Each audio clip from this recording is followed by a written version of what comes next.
ఆందోళన సంఘం దళిత బహుజన విద్యార్థి మహిళా ఆదివాసీ సంఘాల పిలుపు మేరకు వివిధ రాష్ట్రాల నుంచి జిల్లాల్లో నుంచి విచ్చేసిన వారందరికీ కూడా ఉద్యమ అభినందనలు, ఉద్యమ పోరాట జేజేలు. వేరువేరు ప్రాంతాల్లోంచి వేరువేరు సంఘాల్లోంచి వచ్చిన పెద్దలు మిత్రులందరూ కూడా ఒక్కొక్కరుగా ఈ పోరాటానికి మద్దతు ప్రకటిస్తూ మిమ్మల్ని మీరు పరిచయం చేసుకొని మాట్లాడాలని కోరుతా ఉన్నాం. నిజానికి ఈ సంఘటన చాలా చాలా దుర్మార్గమైంది. ఆ సంఘటన గురించి చదువుతూ ఉంటే, చూస్తూ ఉంటే, వింటూ ఉంటే ఒళ్ళు గగ్గురు పొడుస్తూ ఉంది. ఆధునిక కాలంలో ఉన్నామా, పశువుల కాలంలో ఉన్నామా, అనాగరిక కాలంలో ఉన్నామా అర్థం కాని పరిస్థితి. అందులోనూ గొడ్లను కోసే వాళ్ళను, పులి దంతాలను పీకే వాళ్ళను, సింహాల చర్మాలను ఒలిచేటువంటి ఆ చెంచు జాతుల మీద ఇక్కడ ఉండేటువంటి మేకలను గొర్రెలను కాసే వాళ్ళు పులులతో బతికే వాళ్ళ మీద దాడి చేయడం అనేది చాలా సిగ్గుచేటు. మీరు గమనిస్తున్న తమ్ముడు మనం గమనిస్తూ ఉంటే మిత్రులారా, శాస్త్ర సాంకేతిక రంగాల్లో అభివృద్ధి చెంది మనం చంద్రుడిపై ఇల్లు కట్టుకోవడం గురించి ఒకవైపు ఆలోచిస్తున్నాం. కానీ కేవలం 20 ఏళ్ల క్రితం గుట్టలపై కొండలపై ఉన్నటువంటి వాళ్ళని ఈ ఆధునిక సమాజం వైపు కిందికి తీసుకొచ్చి వాళ్ళని కాపాడుకోలేకపోవడం అనేది మన నాగరిక సమాజం తలదించుకొని సిగ్గుపడేటువంటి పరిస్థితి. ఇంతమంది ముఖ్యమంత్రులు మారినా, ఇన్ని సంవత్సరాలుగా రాజ్యాంగం అమల్లోకి వచ్చినా ఈ చెంచు పెంటల్లో నుంచి 14 పెంటల్లో నుంచి దాదాపు 200 కుటుంబాలు 500 మంది ప్రజలని కూడా మనం సమాజంలో కలుపుకోలేకపోయామంటే ఇక మనం కుల నిర్మూలన ఎక్కడ చేస్తాం? ఈ సామాజిక ఆర్థిక అంతరాలను ఎన్నడూ పోగొడతాం? ఈ రాజ్యాంగ ఫలాలని, సమానత్వాన్ని ఎప్పుడు అందిస్తాం? మనుషులలో మానవత్వాన్ని ఎప్పుడు నెలకొల్పుతాం అనేది చాలా భయాందోళనకు గురి చేస్తా ఉన్నది. ఒక సోషల్ యాక్టివిస్ట్గా నేను చాలా బాధపడుతున్నాను. 500 మందిలో గడిచిన 10 సంవత్సరాల్లో 200 మంది చచ్చిపోతూ ఉంటే ఇక్కడ కనీసం ఆ సావును లెక్కబెట్టేటోళ్ళు సచ్చిర్రా బతికిరా అని అడుగుతూ ఉన్నాం. వైద్య ఆరోగ్య శాఖ చచ్చిపోయిందా బతికిందా అని అడుగుతున్నాం. అలాగే అనేక డ్రగ్స్కి అడిక్ట్ అయిపోయి చచ్చిపోతూ ఉన్నప్పుడు మరి ఈ అబ్కారీ శాఖ వాళ్ళు ఏం చేస్తున్నారు? అలాగే కనీసం 10వ తరగతి చదివిన వాళ్ళు 500 మందిలో కేవలం ఆడవాళ్ళు మగవాళ్ళు 10 మందే ఉన్నారంటే మన విద్యా వ్యవస్థ 90%, 70% అంటే ఎంత సిగ్గుపడాలో ఆలోచించండి. పక్క రాష్ట్ర కేరళలో 100% అక్షరాస్యత ఉందని చెప్తుంటే గర్వపడతా ఉన్నాం. ప్రపంచ జనాభాలో అత్యధిక ఉన్న చైనా కూడా విద్యాంగంలో ముందుకెళ్ళింది. కానీ ఇక్కడ ఎంత దుర్మార్గం! 28 సంవత్సరాల ఒక మహిళ ఈరోజు ఇంత దుర్మార్గంగా ఎందుకు బలైంది? ఈ చట్టాల మీద భయం లేని పరిస్థితి ఎందుకు ఏర్పడింది? ఒక పాశవికంగా ఒక అమ్మాయిని కిడ్నాప్ చేయడం ఎంత దుర్మార్గము, ఒకే ఇంట్లో 10 రోజులు బంధించడం ఎంత దుర్మార్గము. సినిమాల్లో చూపించిన విధంగా విలన్స్ అక్కడ ఉన్నటువంటి క్యారెక్టర్ని ఎంత హింసిస్తే సినిమా అంత సక్సెస్ అయిందన్నట్టుగా ఇక్కడ ఉన్నటువంటి శివుడు అనే వాడు నిజంగా ఆ పేరు పెట్టుకొని ఎంత దుర్మార్గం చేసిందో ఒకసారి చూడండి. మంచి ఒక పని చేసే మహిళ, ఈ భూమి నాకు కావాలని పోరాడిన మహిళ ఆమె అత్యాచారానికి గురైన మహిళ కాదు, వివస్థ చేయబడ్డ మహిళ కాదు, ఆమె అవమానించి బాధపడ్డ మహిళ కాదు, పోరాడిన ధిక్కార వనిత ఆమె. తనకు ఉన్నటువంటి భూమి తన భర్త బానిసయో భయపడో ప్రలోభాలకి గురయ్యో తాను ఆ భూమిని కోల్పోతే నా భూమి నాకు కావాలి, నా 3 కూతుర్లకి నేను భూమిని కాపాడాలనుకుని పోరైనటువంటి భూ పోరాటం ఇందులో ఉన్నది. చదువు లేకపోయినా తనపైన యాదవులు 2 క్రూర మృగాల్లో ఉన్నా ఆమె సావుతో పోరాడి మిగతా ప్రపంచంలోని పీడిన మహిళలందరికీ ఆమె ఒక ధిక్కార స్వరంగా పోరాట మహిళగా తన శక్తిని చూపించి సభ్య సమాజాన్ని ఆలోచింపజేసింది. మాకు ఇంకొక కోణంలో బాధ అనిపిస్తుంది. ఊరూరా అనేక మహిళా సంఘాలు ఉన్నాయి. 10 మంది కలిస్తే ఒక గ్రూపులు అయ్యారు. ఆ అక్కలు ఎటువైర్రు? మా అక్కలు ఎటువైర్రు? మహిళలని ఆర్థికంగా అభివృద్ధి చేస్తున్నామని చెప్పినటువంటి అక్కలు ఎటువైర్రు? ప్రతి ఊర్లో తమ్ముడు మీరు ఇంచెలు వెళ్ళిపోండి. ప్రతి ఊర్లో ఖచ్చితంగా 30% మంది మహిళలు వార్డు మెంబర్లు ఉన్నారు. ఆ వార్డు మెంబర్ మహిళలు ఎటువైళ్ళు? ఏ పార్టీ అయినా మహిళలనే వేయాలి కదా. మహిళా సంఘాలు ఎటువైనాయి? వీళ్ళకు పొదుపు సంఘాలు ఎటువైనాయి? వీళ్ళకు ఆర్థికంగా అభివృద్ధి చేసే సంఘాలు ఎటువైనాయి? ఈ పాలమూరు జిల్లాలో అడుగడుగున ఎన్జిఓలే ఉన్నాయి. ఆ ఎన్జిఓల్లో ఒక ఎన్జిఓ నిజంగా వీళ్ళకు ధైర్యాన్ని ఇచ్చి ఆ సమస్యని బయటపెట్టేంత వరకు మనకు తెలియని పరిస్థితి. ఇందాక పెద్దలు బూరం అభినవ్ గారు చెప్పారు, మరి ఇంత పోలీస్ వ్యవస్థ ఉండే ఏం లాభం? ఇంత ఇంటెలిజెన్స్ వ్యవస్థ ఉండే ఏం లాభం? జస్ట్ ఫేస్బుక్లో నేను వస్తున్నానని పెట్టగానే రెంజల్ల రాజేష్ అన్నకి ఇక్కడ డిఎస్పీ ఆఫీసర్ ఫోన్ చేయగలిగాడు. నేను వస్తున్నాను ఒక వాట్సాప్లో పెడితే నరేష్ గారు ఎక్కడి వరకు వచ్చారు, మీరు ఏమేమి యాక్టివిటీస్ చేస్తారని ఇక్కడ ఇంటెలిజెన్స్ వాళ్ళు అడిగారు. మరి మీ మధ్యలో ఉన్నటువంటి మహిళలు 10 రోజులు ఒక రూమ్లో బంధించబడి ఉంటే ఇది పోలీసు వ్యవస్థకు సిగ్గుచేటు కాదా? సంఘటన గుర్తించబడ్డాక మా పత్రికా అన్నలు మనసు పెట్టి ఆ పేపర్లో రాసి ప్రచురించాక ఆ బాధిత పీడిత మహిళ తన ఆక్రోశాన్ని, తన ఆవేదనని, తన బాధని ఓపెన్ అయిపోయి ఒక సిగ్గు విడిచి, మానం విడిచి, ఈ సమాజం ఏమనుకుంటుందో అనేటువంటిది కూడా విడిచి ధైర్యంగా తనకు జరిగినటువంటి బాధని, మనం నోటితో కూడా చెప్పలేని బాధని బయటికి చెప్పింది. మరి ఇక్కడ పోలీసు వ్యవస్థ ఏమవుతున్నట్టు? కనీసం 500 మందిలో 10 మంది కూడా 10వ తరగతి చదవకుండా 2, 3, 5వ తరగతుల్లోనే చదువు ఆపేస్తూ ఉంటే ఇక్కడి విద్యా వ్యవస్థ ఏ గడ్డి బీకుతూ ఉన్నది? ప్రమోషన్ల కోసం ఆలోచిస్తున్నదా, లేకపోతే ఇంక్రిమెంట్ల గురించి ఆలోచిస్తున్నదా, లేకపోతే భవనాల కోసం ఆలోచిస్తున్నదా? ఇక్కడ విద్యా వ్యవస్థ ఎంత దుర్మార్గంగా ఉంది. అలాగే బాల్య వివాహాలు జరుగుతూ ఉంటే women and child welfare department ఏ గడ్డి బీకుతూ ఉంది? ఇక్కడ ఉన్నటువంటి ఆడపడుచులు చెప్తా ఉన్నారు, గడిచిన 10 సంవత్సరాలలో 200 మంది చచ్చిపోతూ ఉన్నారే. ఈ సావులు కాదా? వాళ్ళకు జీవించే హక్కు లేదా? వాళ్ళు మనుషులు కారా?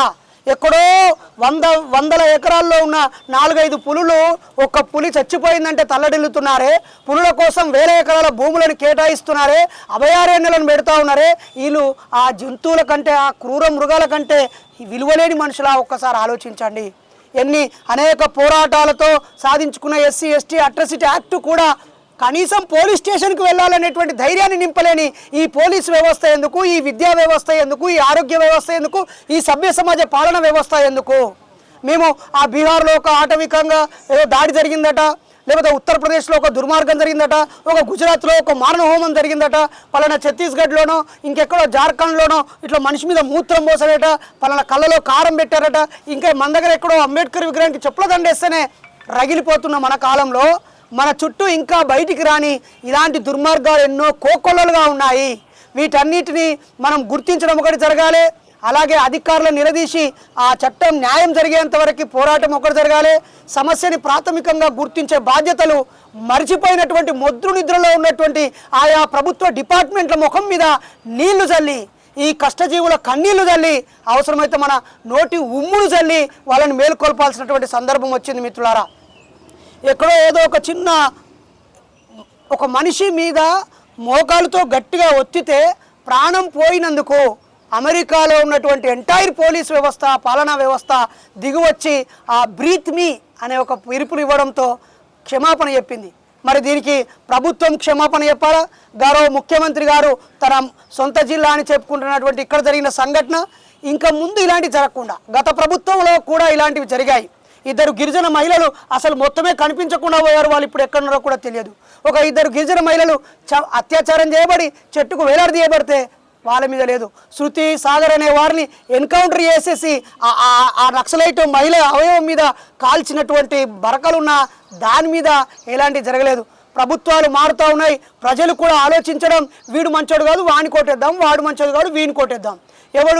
ఎవడికి ఓటేసినా వాడు జిల్లా నుంచి పట్టణానికి వెళ్ళిపోయి అక్కడే బతుకుతున్నారు తప్ప ఇక్కడ వీళ్ళని ఆర్థికంగా ఎదగడానికి ఏం చేయాలి, సామాజిక అభివృద్ధి కోసం ఏం చేయాలి, పెరిగిపోతున్న అంతరాల మీద ఏం చేయాలి, దోపిడీ వ్యవస్థ మీద ఏం చేయాలి, హెచ్చు తగ్గులను తొలగించడం మీద ఏం చేయాలి, వీళ్ళకు మానసిక ధైర్యం కలిగించడానికి ఏం చేయాలి, వీళ్ళ యువత అంతా మద్యపానానికి బానిసలు అవుతూ ఉంటే మద్యాన్ని విచ్చలవిడిగా అందుబాటులో ఉంచి పుట్టిన రోజైనా, సచ్చిన రోజైనా, పెళ్లి రోజైనా, పండుగ అయినా, పబ్బమైనా, ఇళ్లలకు వచ్చిన ఏ సందర్భమైనా తాగు తాగు తాగు, ప్రభుత్వానికి పైసలు ఇచ్చి నువ్వు సావు అనేటువంటి పరిస్థితుల్లో ఉన్నాయి. మరి ఈ తాగుడు అనే వ్యవస్థ వల్ల ఈ చెంచు కుటుంబాలు ఎక్కడో అడవిలో హాయిగా కందమూలాలు తింటూ ప్రకృతి ఒడిలో బతికే వాళ్ళని ఈ సభ్య సమాజము ఒక నమ్మకాన్ని కలిగించి ఇక్కడ మీకు ఆధునిక వైద్యం ఉంటుంది, మీ పిల్లలకు చదువులు ఉంటాయి, ఇక్కడ మనిషికి 3 ఎకరాల భూమి ఇస్తాము, ఇల్లులు ఇస్తాము, ఇక్కడ వాళ్ళతో ఆడొచ్చు పాడొచ్చు హాయిగా ఉండొచ్చు, రోగాలు నొప్పులు వస్తే వెంటనే హాస్పిటల్ పోవచ్చు అని అనేక భ్రమలు కల్పించారు. అక్కడ ఉన్నటువంటి సామాజిక కార్యకర్తలు కూడా మీరు ఆ అడవిలో మీ సావులు దిక్కుమాలిన సావులు అవుతున్నాయని చెప్పి వాళ్ళకు ధైర్యం నింపి కిందికి తీసుకొస్తే ఇక్కడ ఉన్నటువంటి తోడేళ్ళు ఈ చెంచు కుటుంబాల కంటే కొంచెం పెద్ద. చూడు ఎంత దుర్మార్గమో. అక్కడ దొర ఉన్నాడంటే రెడ్డిని బానిసగా చూస్తాడు, దగ్గరికి రానియాడు. అక్కడ రెడ్డి ఉన్నాడంటే కమ్మ కాపులను బానిసగా చూస్తాడు. కమ్మ కాపు ఉన్నాడంటే ఆయన కింద ఉన్నటువంటి యాదవ ముదిరాజు గొల్ల కుర్మలని మున్నూరు కాపులను తనకంటే తక్కువ చూస్తాడు. కానీ ఇక్కడ చెంచు బిడ్డల్ని బీసీ యాదవులు వీళ్ళని బానిసలుగా తీసుకున్నారు. ఒక 20-30 వేలు ఇస్తే భార్యాభర్తలు ఏడాది మొత్తం వాడి చేనులో పొలం పనులు చేయాలి, ఆని మామిడి తోటలో మొత్తం పూతొచ్చిన కాంచెలి కాయలు చేనుకు పోయేదాకా కాపాడాలి. ఆ తర్వాత ఖాళీ సమయంలో ఇసుకలో వచ్చి జల్లడబట్టి వాడికి ట్రాక్టర్ నింపి పంపించాలి. తర్వాత ఇంటికాడ ఊడవాలి, చల్లాలి, కడగాలి, తుడవాలి, ఉతుకాలి, అన్ని పనులు చేయాలి. ఆఖరికి వాడికి మనసు పడితే రాత్రి వాడి పక్కలకు పోవాల్సిన పరిస్థితి. ఇంత నీచమైన దిక్కుమాలిన అమానవీయమైన సమాజంలో మనం బతుకుతున్నందుకు ఒక్కసారి సిగ్గుపడదాం మిత్రులారా, సిగ్గుపడదాం. ప్రతి ఆడపడుచు కూడా గొంతు విప్పాలి, ప్రతి ప్రజా సంఘం కూడా కలిసి రావాలి. మీ సంఘాల సమావేశాల్లో, మీ సంఘాల కార్యక్రమాల్లో, నివేదికల్లో మేము ఈ కార్యక్రమం చేశాం, మేము బట్టలు పంచాం కాదు, ఇక్కడ మానాన్ని పంచడానికి రండి. మేము అంతమందికి అన్నదానం చేశాం కాదు, ఇగో ఇక్కడ ప్రాణదానం చేయడానికి రండి. ఇగో మేము ఇంత డొనేషన్లు చేశాం కావు. ఇదిగో ఎక్కడైతే ఆకలి ఉందో, పీడన ఉందో, దోపిడి ఉందో, వివక్ష ఉందో, అన్యాయం అక్రమం ఉందో అక్కడ కదా మీ చైతన్యం కావాల్సింది. కాబట్టి ఈరోజు కేవలం ఒక వాట్సాప్లోనో ఫేస్బుక్లోనో పిలుపునివ్వడంతో 100 మంది కొల్లాపూర్, ఇది నల్లమల ఫారెస్ట్లో ఒక మార్మూల అడవి గ్రామం చివరి పట్టణం, ఇక్కడికి రావడం జరిగింది. మిత్రులారా, ఇక్కడ ఉన్నటువంటి అధికారులు కూడా చాలా నిర్లక్ష్యంగా ఉన్నారు. అన్ని రకాల డిపార్ట్మెంట్లు ఫెయిల్ అయిపోయినాయి. మనం ఇక్కడ అనగానే ఒక ఆడపిల్ల అత్యాచారము, డీజిల్ పోసి కాలబెట్టిరు, ఆమె మర్మావయవాల్లో కారం చల్లిళ్ళు, ఆమె ఏడ్చింది, ఒళ్ళంతా కాలిపోయింది, కొట్టిరు. క్రైమ్ కోణంలో కాదు, సామాజిక కోణంలో, ఆర్థిక కోణంలో, విద్యాపరమైన కోణంలో, వివక్ష కోణంలో, అస్పృశ్యత అంటరానితనం కోణంలో, చట్టాలు విఫలమైన కోణంలో, అనేక కోణాల్లో పరిశీలిస్తే ఈ సమస్య ఎంత దుర్మార్గమైందో మనకు అర్థమవుద్ది మిత్రులారా. మన చుట్టూ కూడా ఎంతో వైలెన్స్ జరుగుతూ ఉంది. అది పేపర్లో వస్తేనో, టీవీలో వీడియో రూపంలో వస్తేనో మనకు తెలిసే పరిస్థితి ఉంది. కాబట్టి ఈరోజు 2 వ్యక్తులు కిడ్నాప్ చేసి కొట్టి చంపి వీడియో సాక్ష్యం ఉంటే ఒక్కరి మీద కేసు పెడతారా? ఇంతకంటే సిగ్గుమాలింది ఇంకోటి ఉంటుందా? వాడిని ఇంకా శివుడిని దొరకబట్టలేదట. మేము హైదరాబాద్ నుంచి ఇడికి వచ్చే వరకు 12 కెమెరాలలో మమ్మల్ని బంధించవచ్చు, ఇడికి రాగానే మాకు వచ్చి నమస్తే నరేష్ గారు అని పలకరించవచ్చు. కానీ ఇక్కడే పుట్టి, ఇక్కడే పెరిగి, ఇక్కడే బాధపడుతున్నటువంటి వాళ్ళ కదలికల మీద మీకు సోయలేదా? ఈ నుంచి ఏ బైక్ పోతుంది, ఈ నల్లమల ఫారెస్ట్కు ఎక్కడి నుంచి ఏ వనరులు వస్తున్నాయి, ఏ లారీ పోతుంది, ఏ ట్రాక్టర్ పోతుంది, కలప ఎట్లా పోతుంది, లేకపోతే సహజ వనరులు ఎట్లా పోతున్నాయి, దాని నుంచి కమిషన్లు ఎట్లా గుంజొచ్చు, ఎక్కడ ఏ ఆదాయాలు ఉన్నాయి, ఇసుక ఎట్లా పోతుంది, ఏ రాత్రి పోతుందో అన్నిటి మీద అవగాహన ఉంటుంది. కానీ ఒక మోసం చేసి, దుర్మార్గం చేసి, ఒక ఆడపిల్లను అత్యాచారం చేసి ఆమెను కారంతో పెట్టి అలాగే డీజిల్తో కాల్చి చిత్రహింసలు చేసినటువంటి దుర్మార్గుడు స్వేచ్ఛగా విహరిస్తే ఇంతకు మించిన సిగ్గుచేటు ఇంకేమైనా ఉందా? ఎస్, నేను గౌరవ ముఖ్యమంత్రి గారిని, ఉప ముఖ్యమంత్రి గారిని అలాగే మంత్రులను అడుగుతా ఉన్నాను. మీ ఇంట్లో ఒక ఆడపడుచుకు ఇలాంటి దుర్మార్గం జరిగి 2 లక్షల రూపాయలు 2 ఎకరాల భూమి ఇస్తే మీరు సిద్ధంగా ఉన్నారా? సిద్ధంగా ఉన్నారా? ఇక్కడున్న మేము అందరం కలిసి తలా ఒక 10,000 వేసుకొని 2 లక్షలు ఇస్తాం, లేదా ఒక 2 ఎకరాల భూమి ఇస్తాం. ఒక ఆడపిల్లకు జరిగిన అవమానం తిరిగి ఇవ్వగలరా? కేవలం ఇక్కడ ఈశ్వరమ్మ, అసలు ఆమె పేరే బయటికి చెప్పడం సిగ్గుచేటు. ఒక సంపన్న కులం, ఒక రెడ్డి ఆమెనో, ఒక దొరసాన అయితేనేమో ఆమెను స్నేహితానో, దిశానో ఇంకొక పేరు పెడతారు. మరి ఇక్కడ ఈమెకు మేము ఈశ్వరమ్మ అని కాదు, భారతమ్మ అని పేరు పెడుతున్నాము. ఇక్కడ భారతమ్మ, కిల్లారి లేస్తే రాముడికి దండం పెట్టే భారతమ్మ, రామభక్తురాలు భారతమ్మ అత్యాచారానికి గురైంది. మరి ఈ భారతమ్మను కాపాడేటువంటి బాధ్యత ఈ భారత ప్రభుత్వానికి లేదా? దయచేసి మీడియా సోదరులారా, చెంచు భారతమ్మకు న్యాయం జరిగేంత వరకు, చెంచు భారతమ్మకు న్యాయం జరిగేంత వరకు ఇప్పటి నుంచి ఆ తల్లి పేరును బయటికి చెప్పొద్దు, ఆమె ఫోటోను మనం డిస్ప్లే చేయొద్దు, ఆమెను ప్రస్తావించొద్దు. ఆమె పేరు చెంచు భారతమ్మగా ఇప్పటి నుంచి మనం ప్రకటించుదాం. ఆమె ఫేస్ని మార్క్ చేసి ఆమె పేరు రాకుండా ఆమె రేపు తిరిగి ఆరోగ్యంగా ఇంటికి వచ్చాక సగౌరవంగా బతికే ఒక మంచి వాతావరణం కోసం ఈ పోరాటం జరుగుతుందని ఈ సందర్భంగా తెలియజేస్తున్నాను. జై భీమ్. కాపాడదాం మానవ హక్కులని, కాపాడదాం చెంచుల హక్కులని, కాపాడదాం గిరిజన హక్కులని, కాపాడదాం ఈ కుల ఉన్మాదం నుంచి మానవత్వాన్ని, కాపాడదాం ఈ కుల ఉన్మాదం నుంచి మానవత్వాన్ని. జై భీమ్.